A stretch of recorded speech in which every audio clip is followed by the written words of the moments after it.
Okay, in this video, I'll be explaining why I believe in God. Yeah, basically it's it. I'm not gonna be going into like God in general. I might be talking a little about Jesus himself, the Son of God. Okay, so first up, we're gonna be talking about Jesus. Many people have been in Jesus' life, like his apostles and stuff, like the apostles. Almost every single apostle that's lived in Jesus' life, including Jesus himself, were killed by people who did not believe in Jesus. Now, these people, like his 12 disciples, they've seen him. They've held his hand. They have eaten with him, talked to him. They out of all people would know if Jesus was really the Son of God. And I'm gonna take the example of Saint Peter. Saint Peter was one of Jesus' close friends. He was pretty sure he was there to witness his crucifixion.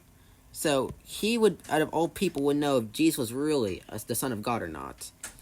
But if you actually see see the way he died, he was taken to Rome with Saint Paul, and Saint Paul and him were both executed. But what you may or may not know is that Saint Peter actually ran away from Rome.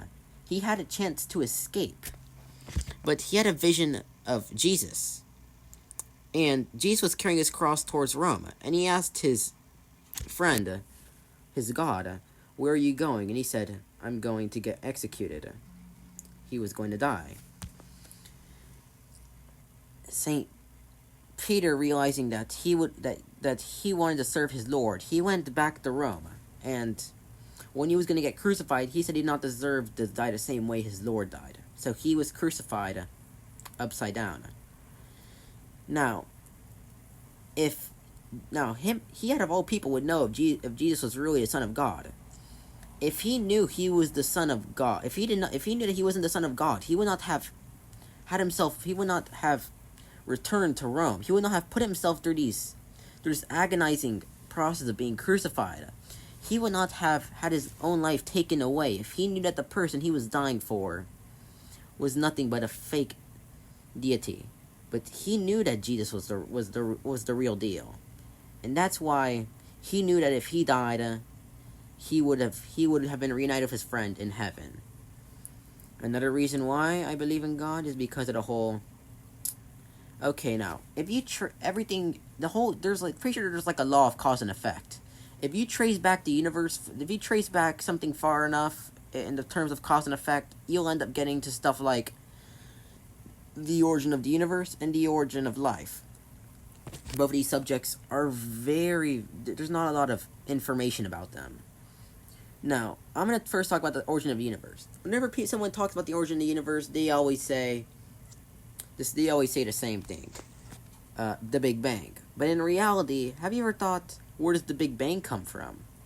Well, I always told myself, it's God. That's God. If no one can explain it, then that's basically where religion fits in. If they don't know what created the the Big Bang, it was God. God was the one who created it. And if someone hears like, well, if everything works on cause and effect, then who created God? Well, the thing about being a cosmic deity, you don't play by the same rules.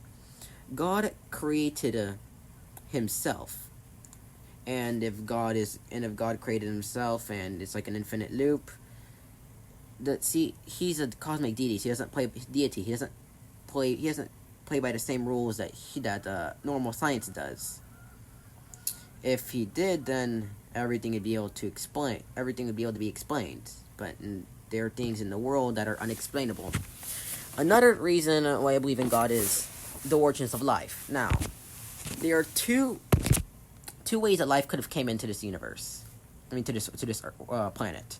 The first way is extraterrestrial means. In other words, a comet came in and it crashed, and it had like life on it, and it crash landed on Earth, and then that basically became the first life, because some comets holded water, and that's how water came to this planet. The only problem is there was only one such organism that could survive the vacuum of space, and unfortunately, it was not a single-celled organism. It was a multi-celled organism called a tardigrade. So that basically X off that theory. The other theory is that the primordial soup, which basically assumes that random molecules would come together to form organic molecules, and these organic molecules would form together to make complex life forms. I mean, these cells that are capable of evolving, that are capable of evolving into intelligent life forms like humans.